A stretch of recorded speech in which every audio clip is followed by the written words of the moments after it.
Recording permission granted. Thank you. 18th of June, Rabbi Levitt, Horeb. Page 90. I saw Roy is coming in. Yeah. Good morning, Roy. Morning. Morning, everybody. Morning, everybody. Okay, so Lou, we're going to be on for today? Yes, Alan. Good. Hopefully I'll have a phone in a couple of days. I'll try and find the best one available. And my boy's working on it. My son's. okay, good. So yesterday we were talking about the kindling. Right. So I found some very interesting things about kindling. First of all, let's I found where it says in the Kitzer Shulchan Aruch about kindling. If you have a Kitzer Shulchan Aruch, so it's in Hilchas Yontiv, Siman Tzadiches, Tzach, like Tzach B'Adom, 98, and it's in section Lamed Aleph, 31. And it says over there, Asa lahotzi eish, bein me'even, bein me'schuchis, berenglaz. I don't know who's the one that has the Yiddish in the translation. I don't know, but bein me'etzim hanasim begafrit, which, if you want to know what that is, that's called Sindelzell. Wow. A Sindelzell. You know what a Sindelzell is? Nope. They have in parentheses on the side for the people that don't speak Yiddish, Gafruer. Gafruer is a match. The match, yeah. Wow. So what this is saying is that you cannot bring out Aish in any of these ways. That's the way the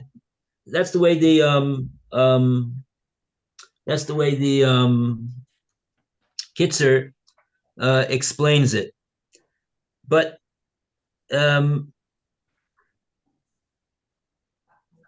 it's still not entirely clear. In other words, are you? What does it mean? We know that we use matches on Yontiv. So what type of usage of a match is permissible? Here he compares the use of matches to bringing out fire between stones or glass. I'm not sure how you would do that.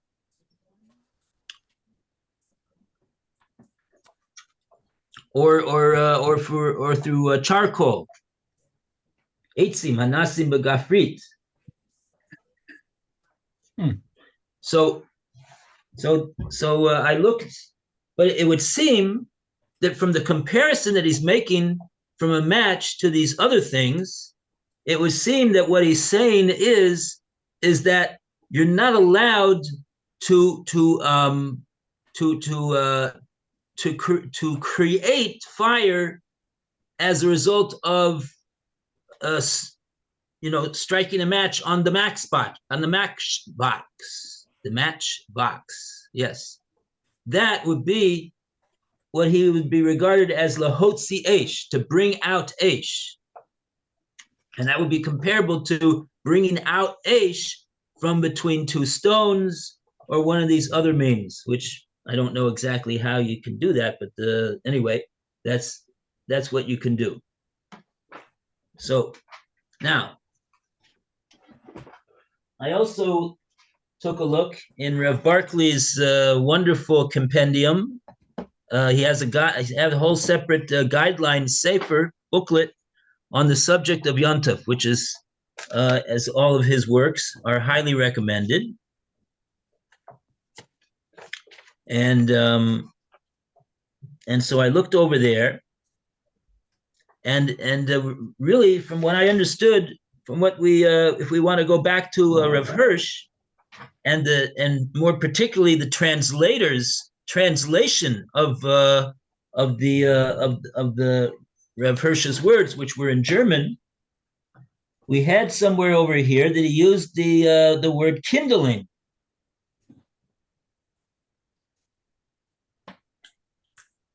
He said over here on the bottom of page 91, he was talking about Yontif, and he said, oh, this is also important to know. Any preparation of food, from what we said on paragraph 171, it follows that the prohibition of work on Yontif does not apply in the following cases. So he said any preparation of food which could not be done on the preceding day. We're going to allude to that later on. And number two, if the quality of the food is improved by its being prepared on Yontif itself. We're going to speak about that a little bit. And all food preparations on Yontif which result in one being able to use the food on the same day only. Okay, fine. That's not what we're looking for right now. But then he says various malachas over here, and he mentions among them kindling and the furtherance of any burning. Would be one of the malachas that the prohibition of malacha on Yontif does not apply to kindling. So now the question is, what does it mean over here when he says kindling? Now, we're going to answer that question by way of reading from Rev Barclay's Sefer. Rev Barclay has a whole chapter that's called Kindling and Extinguishing. Chapter 8, as a matter of fact. And he says over there, one of his questions is, question 154 actually, he says, is kindling permissible on Yontif? Okay, so we're right now thinking, well, it depends what you mean, Rabbi. What does kindling mean, actually? So now you're going to hear from Rev Barclay how he understands what the word kindling means. And you're also going to hear what you can and cannot do on Yontif in regard to matches.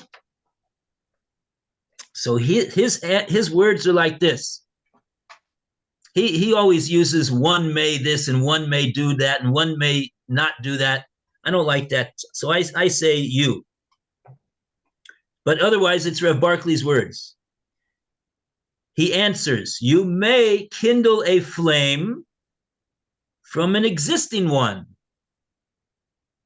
but it is usher to create a new flame. For example, by striking a match. So, if you noticed, he used the words, and he's very careful with his words, the words that he uses. He used the word kindling in both instances. He used the word kindling to describe how you kindle a flame from an existing flame. That's called kindling. Wow. And then he just said it's usher to create a new flame by striking a match.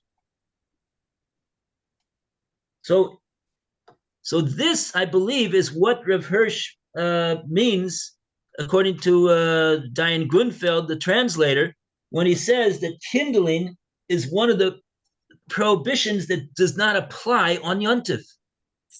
He's talking about kindling from an existing flame, because that's called kindling. It's also called kindling. So in other words, kindling applies both to creating a new flame and also taking a flame from an existing one. It's also called kindling.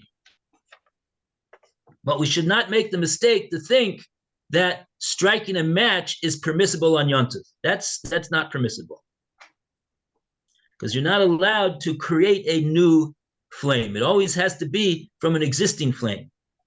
And if Barclay adds that this is the reason why, in any case, right, because we're lighting a yahrzeit candle, it's a reason on why many people use they light a yahrzeit candle before Yontif. First of all, it's proper because it should really be lit for the whole period of the Yontif, not just after Yontif comes in, right?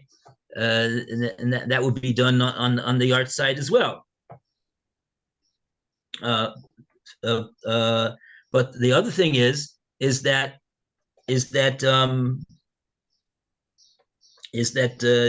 usually what you do is you strike a match in order to light the yahrzeit candle, and so striking the match would not be allowed to do in order to light the yahrzeit candle on Yontif itself. So therefore we do that on Erev Yontif, and now we got a candle. Now we got a candle, and then we could use that candle on Yontif. Okay. Oh boy, I got a lot over here. This is enough for a few shirim. Anyway, I was very interested to hear. I'll just tell you some of the other questions that were broached. Does kindling allowed only for food preparation? Can you light a match from an electric stove?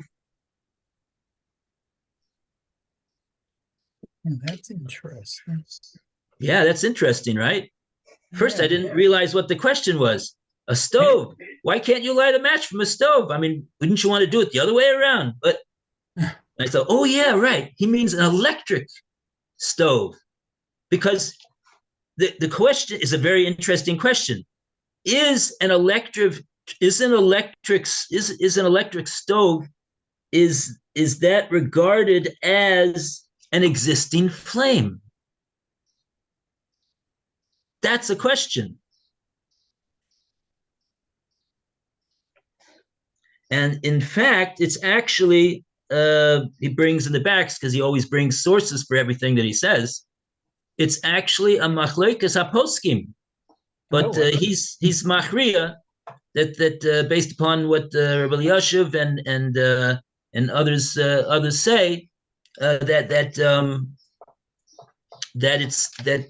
only in the event that the electric stove, in the old days before they had the modern things, they had like this, these round things. Only if it would be glowing red hot, that would be regarded as an existing fire, and you would be able to light a match from such an electric stove. But since that's really not usually the case, right? You don't have a burning red hot element over there on Yontif, because you don't want it. It's not practical for it to be so hot.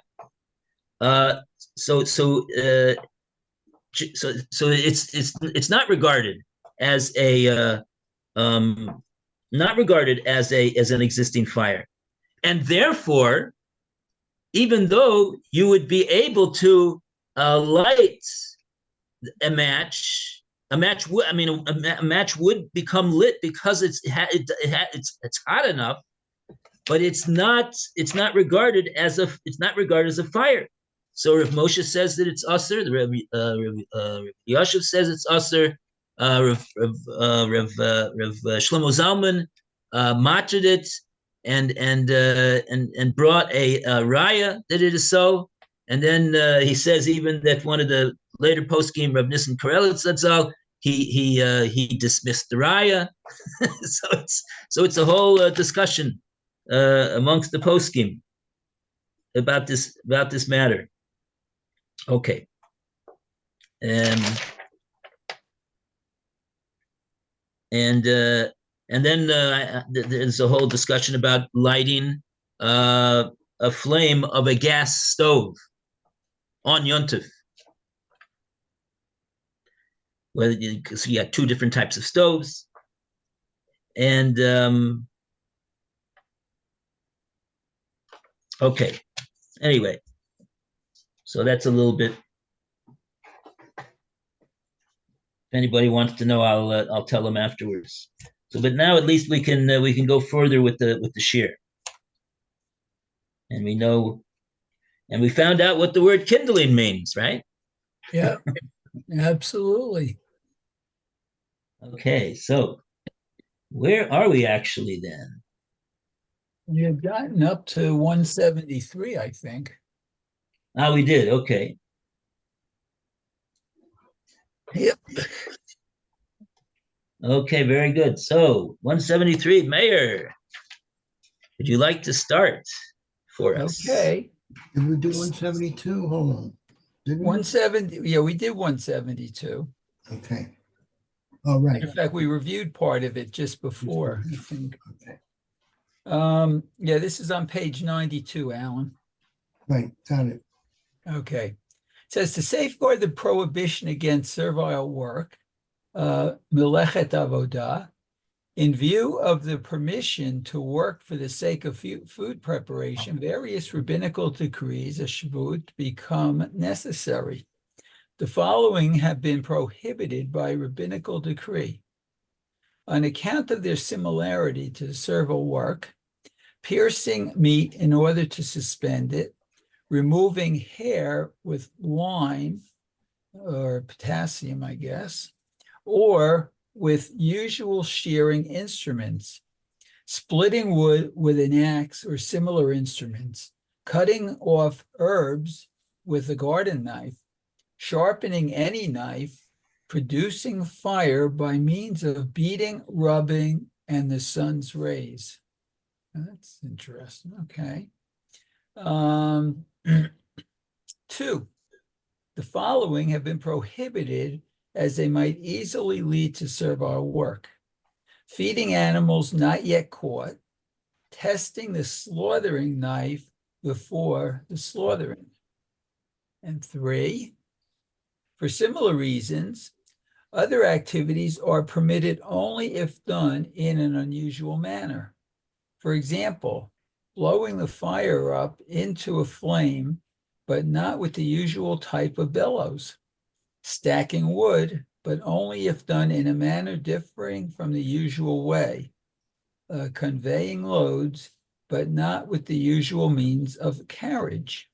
Similarly, the concept of muktzah, which on the Sabbath applies only to objects which, owing to their character, are excluded from human use on the Sabbath, was extended on Yom Tov, also to objects which, though not prohibited, by virtue of their character, have not been designated for use by the owner.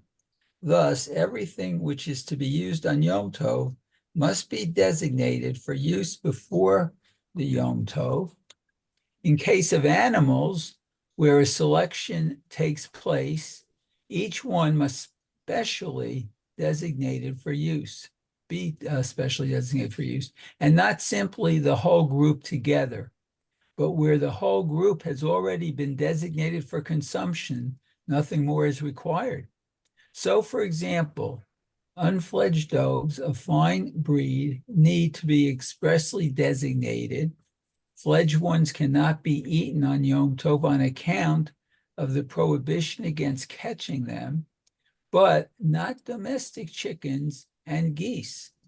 Handling any muktzah for the sake of celebrating the day is permitted. Furthermore, the task of preparing food necessitated the exclusion of various shivutim, rabbinical decrees, which were introduced for this Sabbath, such as the shivutim in paragraph 149, referring to winnowing, selecting, and sifting. The two last ones referring to the malacha of treatment of skin. The first shavut referring to the malachot of building and demolishing. Okay. Oh yeah, so what he's had something about kindling over here, did he? Was that what he was talking about? Oh yeah, where? Or he didn't use the word kindling. He said producing fire, he says here. See? Producing fire by means of beating, rubbing, like rubbing two sticks together, rubbing two stones together. No, They said yeah. that's at the end of number 1. And then at the beginning of 3 as another example of fire. Blowing the fire up into a flame. If it's permitted. That'll be permitted, but not in the usual manner. Right, no bellows.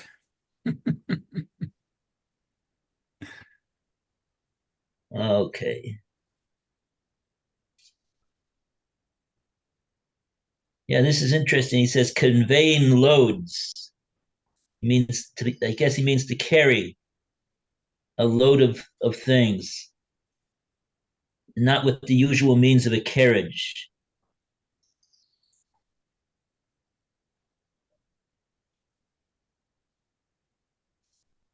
So this is a something of a, these are things, other activities. They're not malachas, but we permit them only if done in an unusual manner. I saw Rev Barkley mentioned this, and he said that unless it's too difficult you need a few, you need 5 bottles. So what are you going to do? You got to put them in a agala. You got to, what are you going to do? You're going to carry 5 bottles, or you're going to carry one at a time and walk back and forth 5 times between the place that you want the bottles. You're not gonna. It's too much of a. Then you're exerting yourself too much on yontif, which you also shouldn't do. So so in that case, he said you could just do it, carry the load.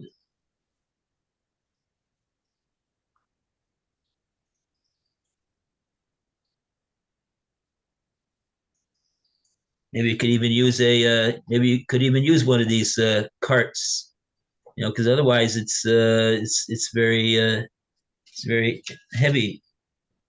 Might not be something that you would even want to do during the week. so if you say, no, I wouldn't even do that during the week. I would use the agala. I would use the hand cart. I think that would be allowed, although I don't think so. Okay. Very good. 174. Who's got 174? Roy. All right. Activities of which the direct aim is to provide food for the same day of Yom Tov, and which are therefore permitted, are by way of extension also permitted in order to derive therefrom other contributions to the celebration of the day, however small, if the purpose is a normal one, not one of luxury. What's it got there? Mesuch, Yeah, he has the principle of mitoch. metoch. Mitoch she hutra letzorach, hutra nami shelo letzorach. This is in regard to food preparation. We say a principle called mitoch. Mitoch that it's a malacha which is generally used for preparation of food, and so that's why it'll be mutter on yontav, even though it involves a malacha. That's all nefesh. So the principle of mitoch says that it's permissible for that purpose. Hutranami shalol tzarich. It's also going to be permitted to do that malacha shalol tzarich, even not for the necessity of food preparation, but it has to be for the necessity of the day. You can't do a malacha that you don't need for yontif. And this is referring basically to the malachas that are done that are permissible for ochel nefesh, such as baking and cooking and things of that sort. Oh, no, he's going to talk about mitoch himself. Okay, so let's let Rav Hirsch do the talking. And we're still in the middle of 174. So please, Roy, continue. This principle, metoch, is all the more important in practice because it has been extended to other subjects than food. For example, the case of carrying from one domain to another, which is permitted on Yontif, not only for food, but also for other things necessary for Yontif. For details, see Orach Chaim 5:18. Right. Even if you wouldn't have an eruv, but you have your machzer that you use in shul, and you want to be able to daven in shul from the machzer. You don't need to bring it to shul on erev yontif. You could bring it on yontif itself, because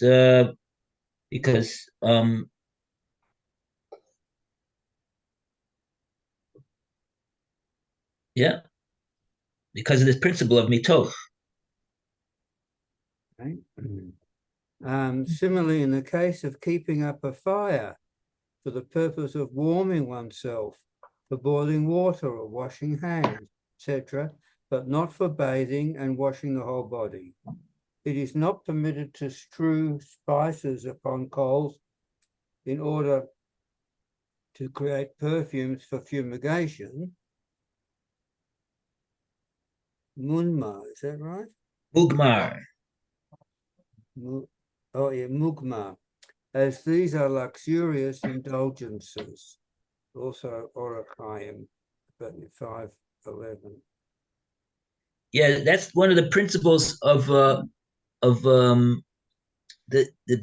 activity has to be something which is a shava l'kol nefesh, which means that it's something that is a universal need that everyone does, everyone engages in. And so Rav Hirsch is saying the things that are luxurious indulgences are not things which are shava l'kol nefesh. And so that's why they would not be allowed. Even though that it's interesting, even though they would contribute to Simchas Yontif. Yeah. I was thinking about that.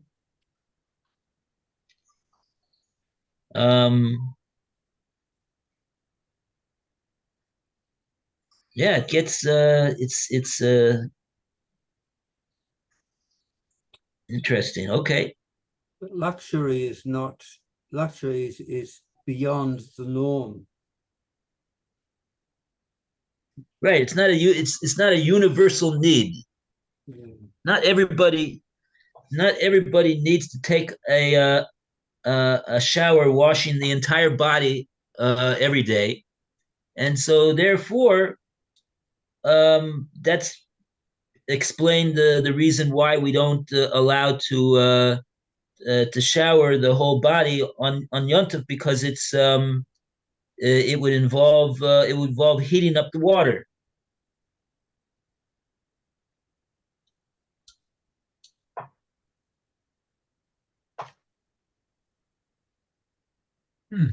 Okay. If you wanted to, if you needed your hands to be washed, uh, like he says over here, then you would be able to boil water, not simply because you're using it to prepare food, but because you have a need to wash your hands or to warm yourself.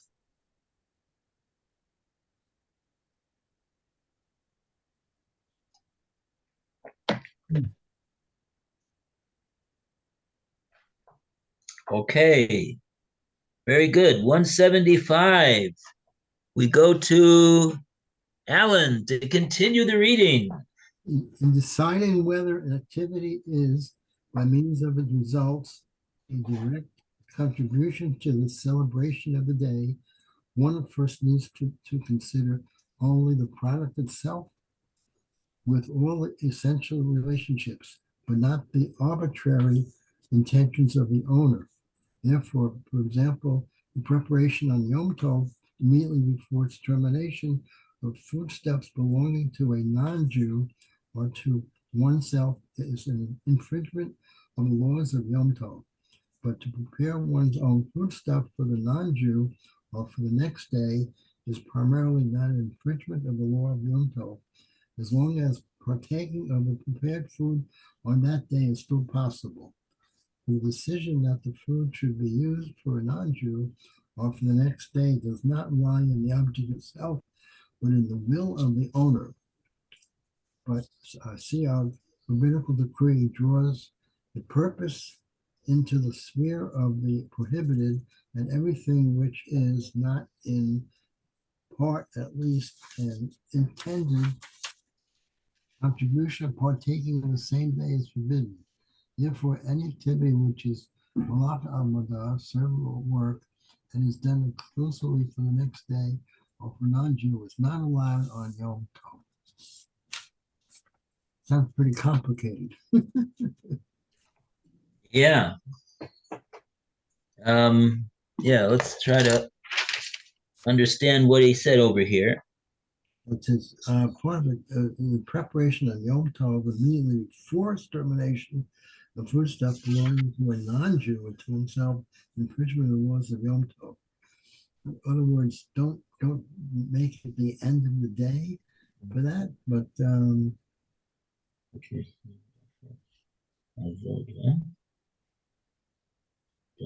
because in essence you're ending up cooking for after Yom Tov or Yom Tov.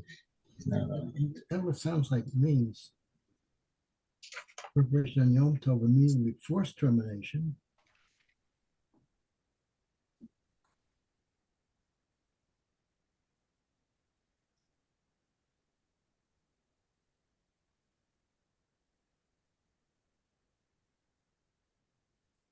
Okay, so let's just start with one thing that we could take to the bank, and that's Right. the last sentence that he said in this whole paragraph.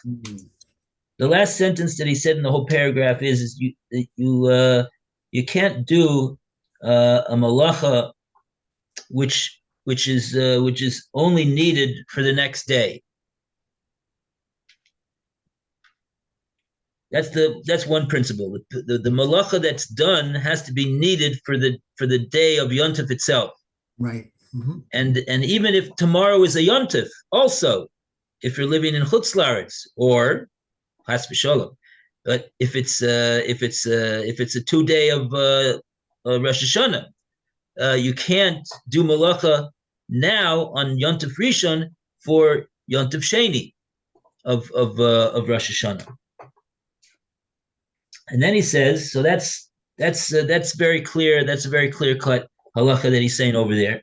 Mm-hmm. And the other thing that he's saying is, and if that's the only reason, that's what he says. It's exclusively for that reason.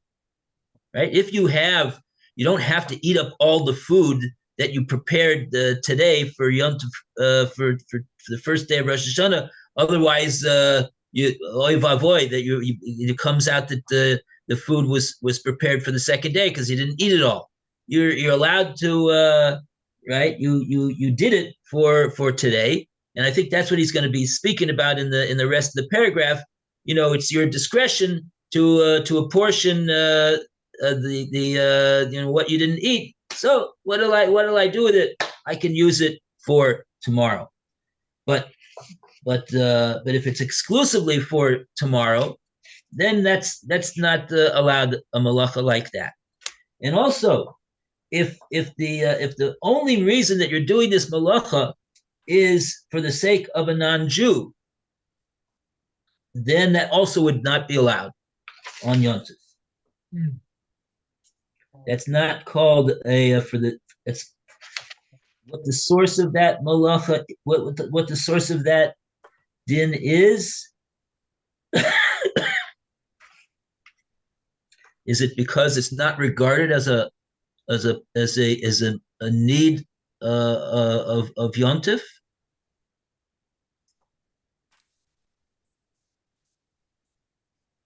I don't think it's regarded as a Yom Tov need.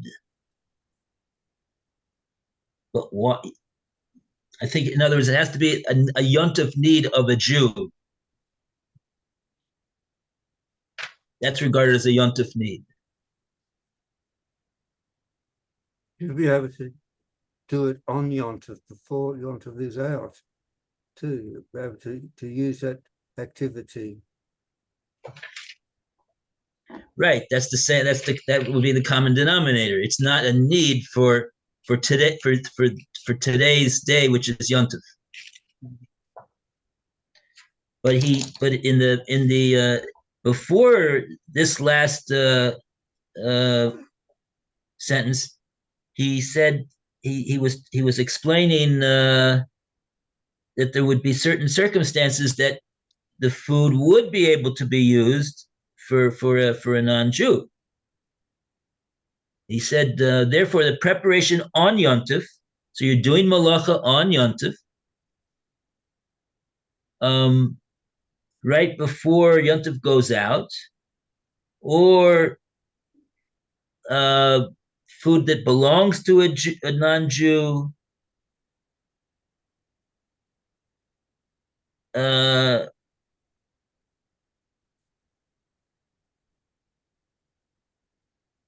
or to oneself, is an infringement of the laws of Yom Tov.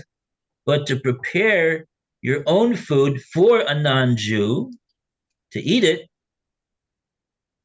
or for the next day, is primarily not an infringement of the laws of Yom Tov, as long as partaking of the prepared food on that day is still possible. And meaning partaking of that food on that day by a Jew is possible. Then he explains what's the operating principle, because the decision that the food should be used for a non-Jew or for the next day is not intrinsic to the object itself, but in the choice of the owner of the food. He decides that he'll use it for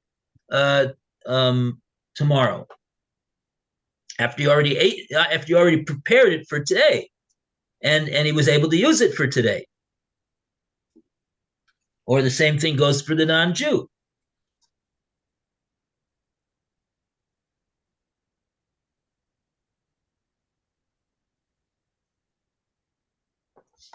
We have on Shabbos a similar thing that we don't prepare on Shabbos for the next day. So, for example, Shudas, you don't clear the table because you want it clear for the next day. Or you want it clear for Havdalah,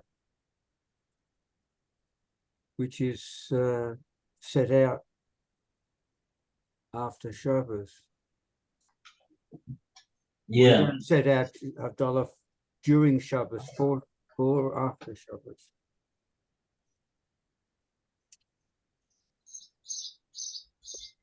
Yeah.